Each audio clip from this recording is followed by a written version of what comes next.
Hello everybody, my name is Nemo, and today we're gonna take a look at my unfinished business deck, because there is actually some finished business that I'd like to discuss with you guys. But first we're gonna do some tips and tricks, I guess. Jeez, stumbled over my words a little bit there, but yeah. So in this deck there's something pretty awesome that I just found out yesterday. And that's about Stonehorn Dignitary. This card is awesome. I haven't drawn him a lot yet, but wow, he is really powerful. So if you just what he does is when he enters the battlefield, target opponent skips his or her next combat phase. So he's a 1/4 with basically fog on a stick. But I mean, if you look at a deck like if you look at Chant of the Moldiah, how powerful Tangle is. This guy does that basically, because you can keep on flickering him or replaying him. You can keep on making your opponent skip their combat phase. So he is awesome, but something cool I figured out with this card is that actually he stacks his trigger stack. So what this means is you'd think that, if I play this and then flicker it the same turn, then the opponent only skips his next combat phase and that's it, right? But no, actually if you do that, the opponent is going to skip his next 2 combat phases. So he's not gonna get a combat phase his next turn, and he's not gonna get a combat phase his following turn. So you can basically just, make him enter play multiple times on one turn, and however many times you did that, that's how many combat phases the opponent is gonna have to skip. Just keep in mind how many that is, because you don't want to get to the ugly conclusion that, oops, you miscalculated and now they can suddenly attack you when you're dead.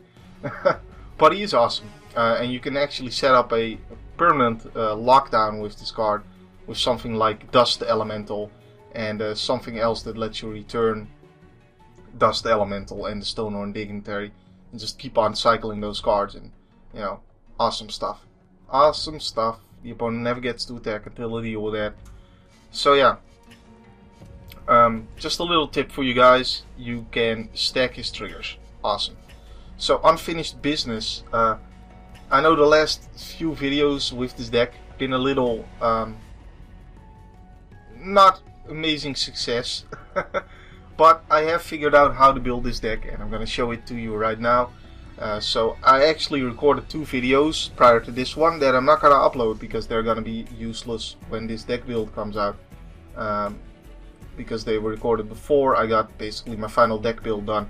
But what I did was I recorded one video where I played a slow version of this deck based around card advantage and getting those sweepers going, and basically just slowly playing out you guys and replaying them and everything. And then I made one video where I basically built the deck to try and set up the early game reanimate or exhume. And what I found out was that the first version, where I basically set up for the late game and tried to survive a while and dirtling around and getting card advantage, that version was way more consistent than going for the early game reanimate or exhume. Now that doesn't mean that the exhume plan is all off the board, but it does mean that for the reanimate plan, because reanimate, I end up just taking too much life loss. And I don't find it, against aggro decks, they just beat me down too much, and they usually, especially against Evanescence Glory, they exile the one dude that I spent 3 cards trying to get out of my graveyard early, and just keep on whacking at me. And it just, I take a lot of damage from Reanimate and dead before I can do anything. And it doesn't really work all that well for me, and basically everybody and their mother is playing aggro in this metagame, so it didn't work out that well for me, and there's no way of gaining back life that you've lost with this deck either, and you just can't trace those aggro decks.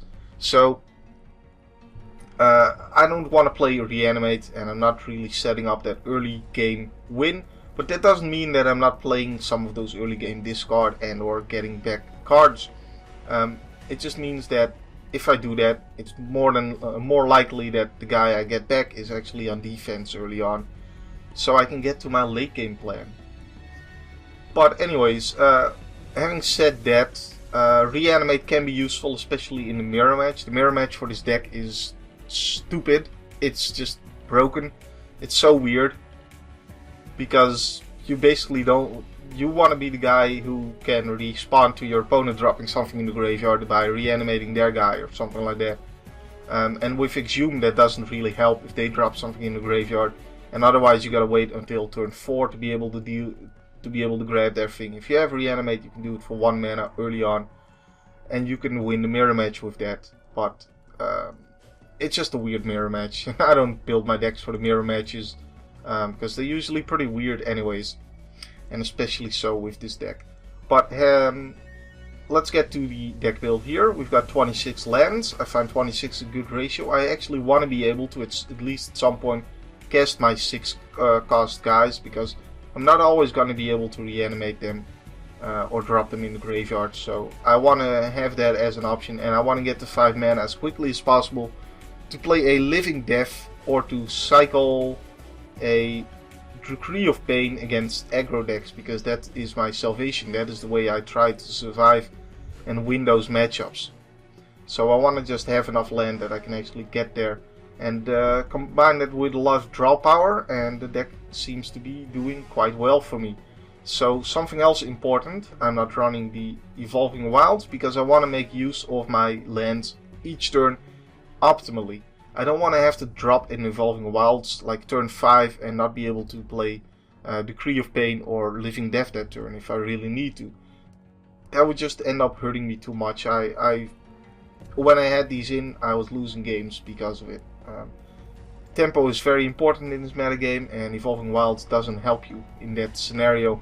And it's only a 2-color deck. It has tons of draw power, so you should be able to get both colors, and it shouldn't really end up hurting you too much to not be running Evolving Wilds. So, another thing important is to realize that there are actually 4 different categories of cards in this deck. Take a sip of water there. So there's 4 different categories of cards in this deck. It's sort of a combo deck because you're trying to drop something in the graveyard. You need to have something that you can drop in the graveyard, and you need to have something that can pull it out of the graveyard. So that's 3 categories of cards right there, and then the 4th category is the other type of cards, like Accumulated Knowledge or Doomblade, that don't fall into the other 3 categories. So to have a successful build with this deck, you need to have those first 3 categories, the bombs, the discard, and the ways of getting your bombs out, to be an equal number of cards in each of those categories. So, since we're running 26 lands, we've got 34 cards to be playing around with that aren't land, and that means we can actually play 9 bombs, 9 discard cards, and 9 ways of bringing your discarded cards to the board. And then you would say 7, because that adds up to 60. If you've got, let's see, 9 times 3 is 27, plus 7 would be 34, plus the 26 lands is 60. But actually I'm running 8 cards that don't fall into either of those categories. So how is it that I'm running 60 cards and not 61? Well, that's because Scion of Justice falls into 2 categories. He's both a bomb and he puts himself in the graveyard. So that's pretty nice. That means I can run 1 more Miscellaneous other card. That's basically how it works out. So since there are 4 different categories of cards in this deck, I'm just going to go over those categories, because you basically have to look at these cards in their respective categories and compare them to the cards in those categories. So we're running 3 Putrid Imps. I like these cards a lot. They allow me to drop something in the graveyard early, and they can keep on dropping stuff in the graveyard. So they're really powerful when it comes to that. Just there's no point in drawing 2 of them, at least not if they don't remove your first one, and they're probably gonna keep their removal for your big dudes rather than the Putrid Imp himself. So he's an engine, but you don't need 2 of them, and I found that I like the other discard cards enough that I only want to run 3 of these.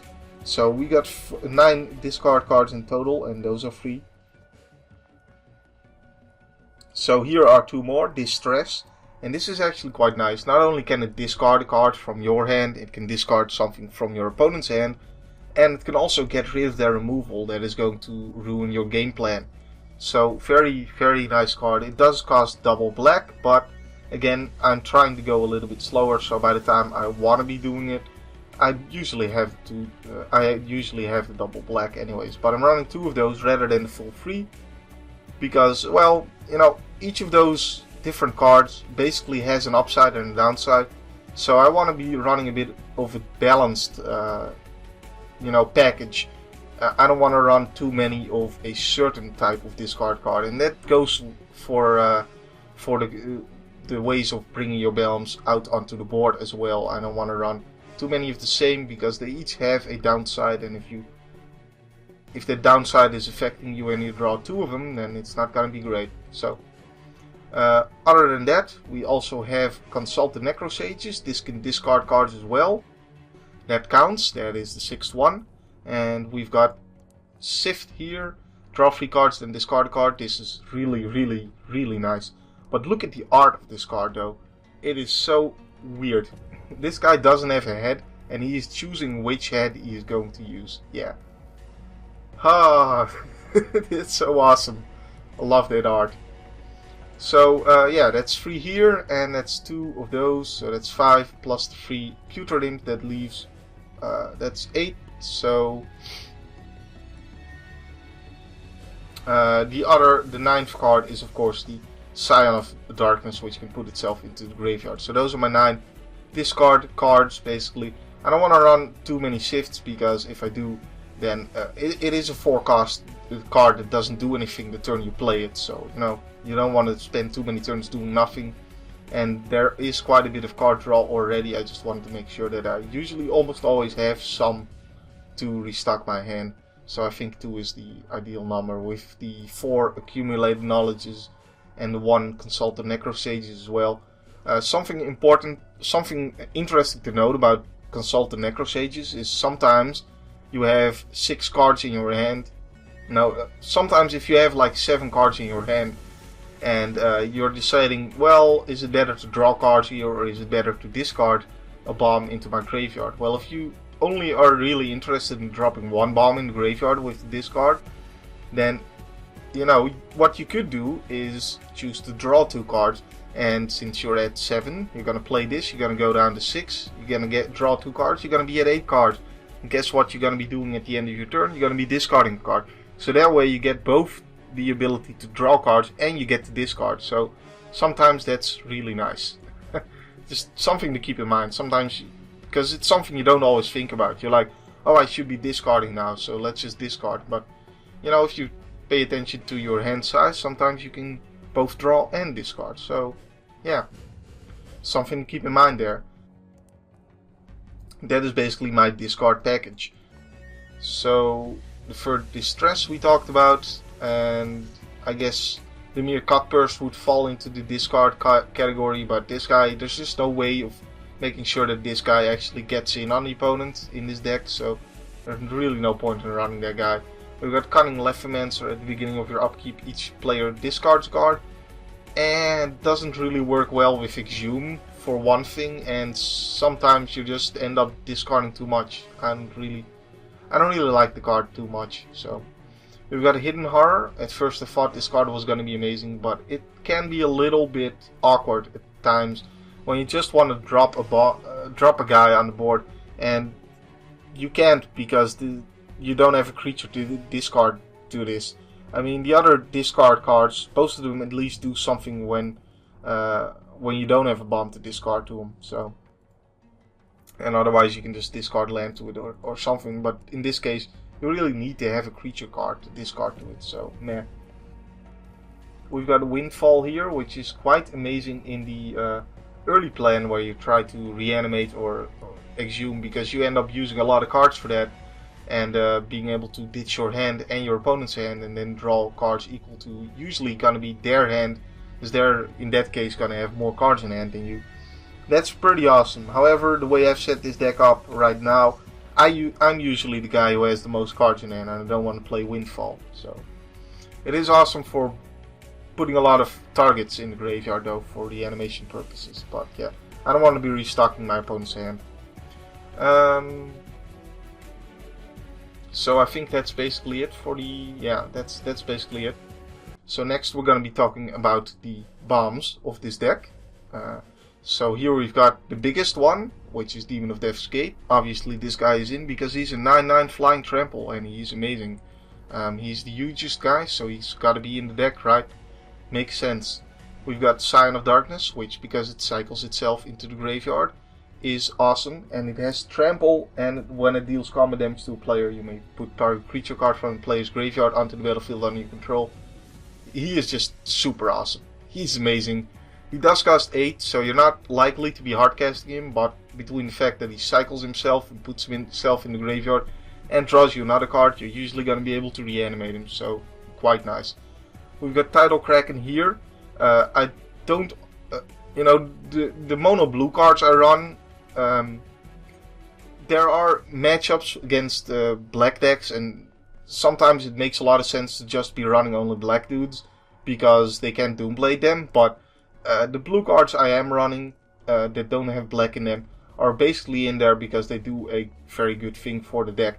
This guy, he can't be blocked, so he gets around board stalls, which I think is important, so I like to run him. Next we've got Runescar Demon. He's a 7 cost 6/6 flying, and when he enters the battlefield, you search your library for a card, put it into your hand and shuffle your library. He's awesome. Obviously you're gonna run this, I don't see a reason not to. He is going to be amazing. Not only is he a big flyer, he lets you search your library for a card, probably get your engine started and be able to get something else out as well. And if you've got body double, you can body double the Runescar Demon in your graveyard and fetch out the second body double and do it again, and then you get something that reanimates the Runescar Demon, and you've got 3 Runescar Demons, and it's awesome. You've got 3 6/6 flyers on the board, and you were tutoring 3 cards. It's super amazing. So yeah, very nice combo right there. We've got Goliath Sphinx, another mono blue card, but I think he makes the cut just because he is so big. He's an 8/7, so he does a lot of damage, and 8 is a good number because it means you kill the opponent in 3 turns. So yeah, of course that if he was a 7/7 that would also be the case, but hey, let's not look a gift horse in the mouth with the extra 1 power there. So we've got an Extractor Demon here. He's a 6 cost 5/5 flying. There's actually 2 of them in the deck. I'm only running 1 because I just didn't have room for the other one. He is a 6 cost and only a 5/5, but he is pretty nice with the Unearth, and he has the ability of milling opponents or even milling yourself to get cards in your graveyard to use with your reanimation tactic. So he's pretty nice when it comes to that. But yeah, I'm only running 1 because I find the other bombs just too good to drop 1 and put in the other Extractor Demon. We've got Sphinx of Magosi. He's another mono blue, but he lets you draw cards. So if you get this guy out and he just can't deal with him, you get to draw a whole bunch of cards and make this guy even bigger than he already is. He's pretty nice. We've got Kaiga the Tide Star. 6 cost 5/5 flyer. That's not amazing stats, but when he dies, gain control of target creature. That's superbly awesome. Of course, you want to be careful with this guy against dragons, because they do have the one guy that takes all the dragons on the board and uses them against you. So yeah, that would be unfortunate if they get to take your Kaiga. But other than that, awesome card. We've got a Rexiel the Risen Deep. He's awesome against any deck that runs islands or swamps, because he's got Island Walk and Swamp Walk. And when he deals combat damage to a player, you may cast target instant or sorcery card from the player's graveyard without paying its mana cost, and then exile it. So, what does this deck lack most? Basically, it's spot removal that, or something that gains you life. And if the opponent happens to have something in their graveyard that lets you do that, then this is super awesome to make use of. But also, he's just a 5/8. He is big enough that most of the time a burn deck is going to be able to kill him, and yeah, super cool guy, and he kind of has unblockable as well. And also he's a 6 cost, so sometimes you can actually hardcast him. That's basically the bombs I am running. Those are the ones I find useful. The ones I do not find useful, like I said, I'm not running the extra Extractor Demon. I'm not running a Cerulean Sphinx. This guy doesn't make any sense to run, because he's a 6 cost 5/5 with flying, and for 1 blue you can shuffle the deck into your library at instant speed. So in a normal deck, the idea would be that, hey, they're trying to kill this guy, well, I'm gonna shuffle it into my library, maybe I'll draw it next. But in this deck, that is essentially bogus. Why would you want to do that instead of having it in your graveyard where you can get it back? Like, there's no point in that ability in this deck. So I guess he prevents you from being milled out. Maybe there's going to be a mill deck, and maybe that guy is going to make sense then, but yeah. So we've got Silent Blade Oni. I like this guy, I just didn't really find room for it. He's a 7 cost 6/5 with ninjutsu for 6. And what ninjutsu does is, if you have an attacker that isn't blocked, then you can actually pay the ninjutsu cost for this and put that card that isn't blocked in your hand, and then put this guy out on the board, tapped and attacking the opponent. So that then he gets in for 6 damage, and whenever he deals combat damage to a player, look at the player's hand, you may cast a non-land card in it without paying that card's mana cost. That's pretty awesome. I just didn't find it as useful as some of these other bombs. Like, they're unblockable, or they're just much bigger, like the Goliath Sphinx 8/7 this guy has on Earth. This guy is obviously awesome. This guy puts himself in the graveyard, and this guy is way bigger. So yeah, I find it just not as good as the other bombs that I am running. We've got Tidespout Tyrant here for an 8 cost. He's only a 5/5 flyer, so that's not too amazing. I think the main reason to run this guy is if you are going for that early game reanimate / exhume plan, then sometimes the opponent only has like two lands out, and if you can cast like 2 spells that the turn after you drop this, then you can return 2 lands to your opponent's hand, and you can basically keep them mana starved for the rest of the game, and that's pretty awesome. But I'm not really reliant on that plan, and I think for an 8 cost he's just a little bit too weak on his own. So that's basically the bombs I'm not running. The third category I'm going to be talking about is ways of getting your guys out of the graveyard. So at this point it starts with the exhume. I'm only running 3 of them. They are really great, but sometimes the opponent has something in the graveyard, and I don't want to draw 2 exhumes when the opponent has something in the graveyard that's, that I don't want to bring out. Like a Fiend Hunter or whatever. I mean, and also, yeah, I just, there's other stuff that I also want to add into the deck that need to fall within this category of bringing stuff out of the graveyard. So yeah, 3 exhumes rather than the full package of 4, but they are really nice cards. We've got the Mere Doppelganger and Doom Necromancer here, so I'm running 1 of each. I think Doom Necromancer is the better card, because it requires less mana to use. So yeah, I mean, you play this on turn 3, and then turn 4 you can activate its ability and do something for 3 mana. So that's pretty awesome, where this guy is usually going to cost you 2 turns to use its ability. But I find that you need 1 of these in the deck, because sometimes you just, with all the card draw I'm going for with the deck, sometimes you get in a super stalled board position where even Living Death doesn't help, because the opponent's graveyard is also stacked with dudes. And this guy helps in that situation, because he lets me exile cards from my opponent's graveyard, and then I get to set up a huge Living Death and actually win that type of game. And with all the card draw I'm getting, if I didn't have something like this in the deck to prevent me from getting stuck in a stalled board position, then I would be the first to mill out, most definitely. So I like having 1 of them in the deck, just to prevent that from happening. But Doom Necromancer is definitely the better card of the 2.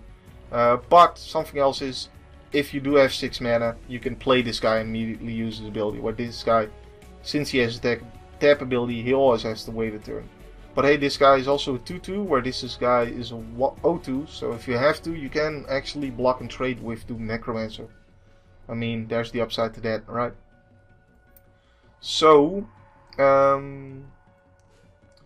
then we've just got cards that I think need to be run in the deck. We've got 2 body doubles. Like I said, these are amazing with Runescar Demon. Playing a body double and copying a Runescar Demon, and then tutoring up another body double, copying Runescar Demon, and then getting something to bring out Runescar Demon, and you've got 3 Runescar Demon. You've tutored 3 times. That's just insane. That's awesome. The best part about this card is just the fact that it leaves your dude in the graveyard, so you can also get it back with something else that reanimates it as well. So, awesome card. And Living Death, the card that probably gets me the most of my wins. Well, maybe that card is Decree of Pain, but either way, it is a board wipe, and it puts all the guys in your graveyard on the board, so it can be extremely one-sided, getting rid of all your opponent's creatures and dropping all your guys on the board. It's just super cool. I love this card. I loved it in Dark Heavens, and it's even better in this deck. So yeah, I'm really happy that this card is back, and it's getting even more use in this deck than it was in Dark Heavens. Just awesome. Love the card. So, the return package, I guess is what I'm gonna call it, that I'm not running is 2 of the Doom Necromancers. I just didn't have room for it with 3 Exhumes, and the fact that I definitely want to be running 2 Living Deaths and 2 body doubles. There's just no more room for more Doom Necromancers. Not a bad card though, and like I said, better than the Mere Doppelganger, but I want one of these in the deck just to prevent me from stalled board positions and clogged up graveyards and all that kind of jazz. So I'm also not running Victimize. I find it a little bit hard to get this to work at times. It's a free cost. Choose 2 target creature cards in your graveyard. Sacrifice a creature. If you do, return the chosen cards to the battlefield tapped. This card can be amazing. It can also just do nothing because it has to target 2 creature cards in your graveyard, and you have to have it do to sacrifice. So, I mean, yeah.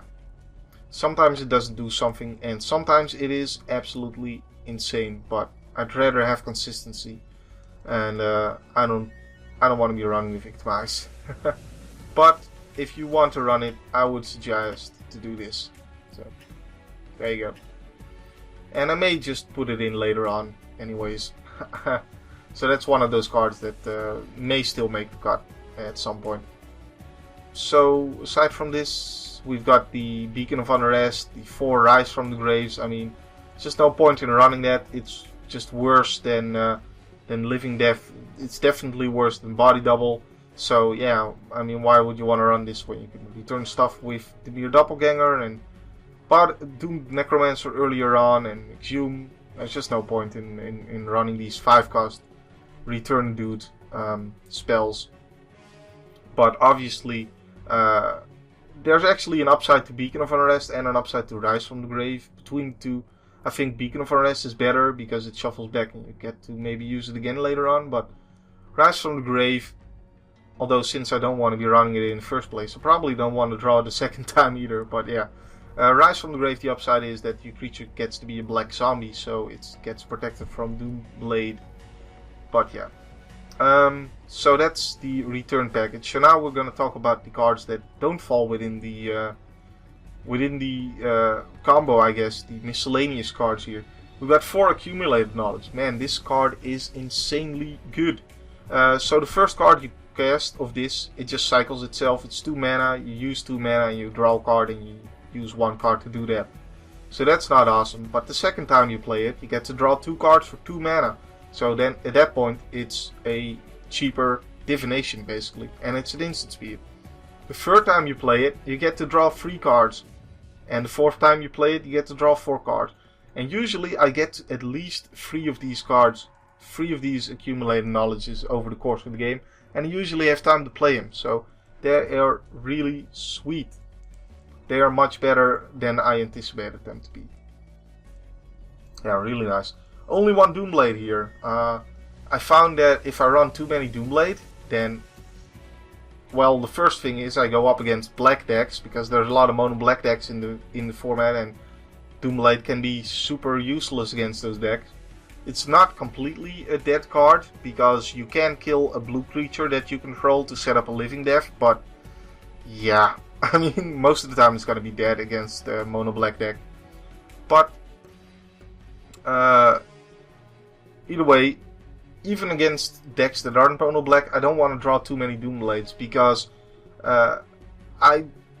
if I draw too many removal spells or cards that aren't either card draw or cards that work for my combo, then sometimes I don't get to set up my combo. I don't get to put something in the graveyard and return it.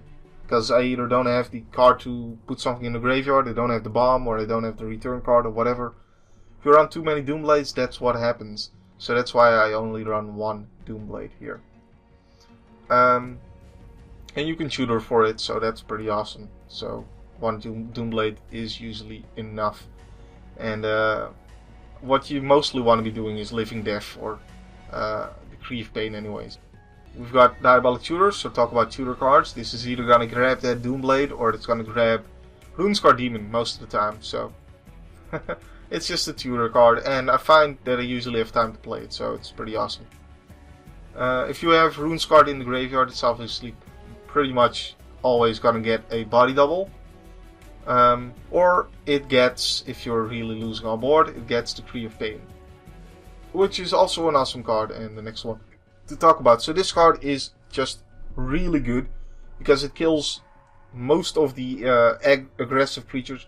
Like if Evanston's Glory has to Honor of the Pures on the board, then you're going to be crying with Decree of Pain in hand. But how are you going to win that game anyways if you didn't run this card? I mean, that's not a reason not to run it.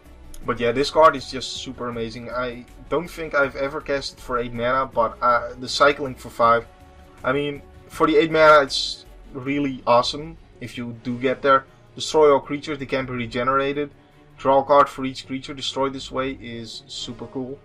But the fact that it cycles for 5, and then when you cycle it, all creatures get -2/-2 until end of turn, that's just super cool. And that really, really deals with... It can really put a damper on a Mind Maze, because they can't actually counterspell the cycling. You get to kill their Lords of the Unreal, you get to kill all their Balers. It's just insane at some points against Mind Maze. Of course, they could have, you know, mirrored Lords of the Unreal that don't die to it, but I digress. It's just a really cool card, and it really helps you survive those games, and you can tutor for it, and it wrecks the elf deck as well. It's just super awesome. So the miscellaneous cards I'm not running, I guess, is See Beyond. I don't find that you need to run this because accumulated knowledge just does more than See Beyond. The fact that you have to shuffle a card from your hand into your library is of course not ideal with this deck, because you'd rather just have to put a dude in your graveyard, but if that's what this card did, it would be so insane. For 2 mana, draw 2 cards and you get to discard? Yeah, thanks. That doesn't mean that it's a bad card, because it does, you know, it does basically what Wild Guess does in the burn deck, aside, although the burn deck also has ways of making use of the discard, so I guess, you know, it's a little bit worse than Wild Guess is in the burn deck. But you do get to look through your deck and get some card selection with this card. But I mean, compared to the card draw that the deck has available, and especially the accumulated knowledge, there's just no point in running See Beyond when you've already got that much card draw that it's just simply better. So we're also not running Undermine here. Very restrictive casting cost in this card, and again, the same problem that I was discussing with Doomblade. If you have this card, it's, you know, it's one less bomb that you're drawing, or it's one less way of discarding a bomb, or it's one less way of getting a bomb into your onto the battlefield from your graveyard. That is a little unfortunate. It is a really good card though, but I don't think this is the right deck for it. If this was in the mirror, I would definitely run it there though. And I find Distress is just better at dealing with... I mean, if you're trying to counter a removal spell to your bomb, then, I mean, Distress is better at that, because you can get to look at their hand and just discard that removal spell from it before they get to play it. So, and it's cheaper, so yeah. And it's double black rather than double blue, which, since I'm running 14 swamps and 12 islands, that is easier to cast. So what else do we got here? We've got Ghast Lord of Fugue. He's a pretty cool card, but there's just no need for him. I mean, he does some stuff, but that's not really what this deck is trying to do, and the fact that you exile that card rather than putting it in the graveyard, I mean, that doesn't really play into the deck's mechanic either, so yeah. We've got River Kelpie, which is kind of an engine for the deck, but I mean, drawing this card means you're not drawing a bomb, or you're not drawing a discard card, or whatever. If you do get this set up, then it's pretty awesome, but the drawing of all those cards isn't really needed, because I've got plenty of that with accumulated knowledge, and the 2 Sifts and the Consult the Necrosages. I don't really need an engine like this in the deck. So we've got Fool's Demise here. Enchant creature. When enchanted creature dies, return a card to the battlefield under your control. When Fool's Demise is put into a graveyard from the battlefield, return Fool's Demise to its owner's hand. Again, the same problem. Drawing this, you may not even be able to get a creature out in the first place, because you drew this instead of a way to get it out there.